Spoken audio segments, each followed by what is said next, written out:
আজ চট্টগ্রামের দ্বিতীয় দিন। সকালের নাস্তা শেষ করেই বেরিয়ে পড়লাম হোটেল থেকে। চলে আসলাম ফয়েজ লেক।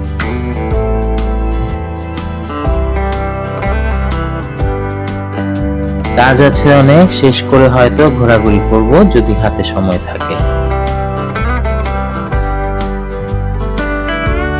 কাজ শেষ হতে হতে প্রায় 4টা বেজে গেল। ব্যস্ততার কারণে ফয়েজ লেকের ভেতরের যে মনোরম সৌন্দর্য পরিবেশ সেটা ভিডিও করা হয়নি।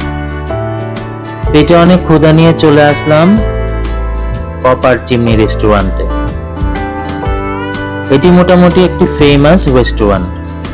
চট্টগ্রামে ওদের কয়েকটি ব্রাঞ্চ রয়েছে। আমরা জিসি ব্রাঞ্চে চলে আসলাম, যেহেতু আমাদের হোটেলের খুব কাছাকাছি এই ব্রাঞ্চটি। পরিবেশটা খুব শান্তশিষ্ট, ভালো লেগেছে আমার। পেটে অনেক খিদে ছিল, তাই দেরি না করে অর্ডার করে ফেললাম। কিছুক্ষণ পরেই চলে আসলো আমাদের খাবার। যেহেতু অনেক সকালে উঠেছি, সারাদিন দৌড়ের উপর ছিলাম, প্রচুর ক্লান্ত হয়ে দুপুরে খাওয়া দাওয়া শেষ করে আর কোথাও যাইনি। সোজা রুমে এসে একটা 2 ঘন্টার ঘুম দিলাম। এখন কিছুটা ফ্রেশ লাগছে। ঘুম থেকে উঠে চিন্তা করছিলাম কোথায় যাওয়া যায়, যেখানে আড্ডাও দেওয়া যাবে, আবার রাতের খাবারটাও শেষ করা যাবে। পরে মাথায় আসলো কলেজ লাইফের আড্ডার জায়গার কথা, যেখানে ঘন্টার পর ঘন্টা আড্ডাতে কেটে যেত।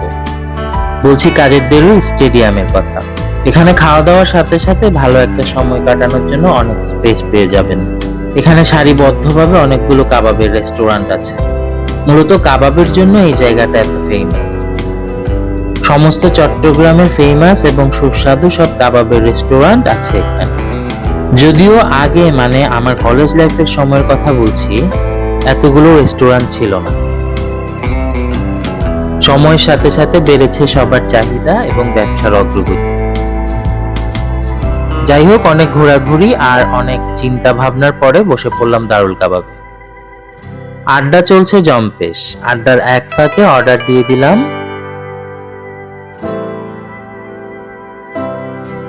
আড্ডা দিতে দিতে চলে আসলো খাবার।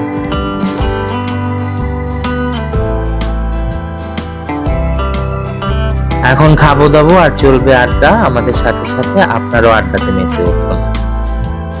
আমরা নিচ্ছি বিদায়। আজ তাহলে এতটুকুই। দেখা হবে তৃতীয় দিনের ঘোরাঘুরি নিয়ে। সেই পর্যন্ত ভালো থাকবেন সবাই।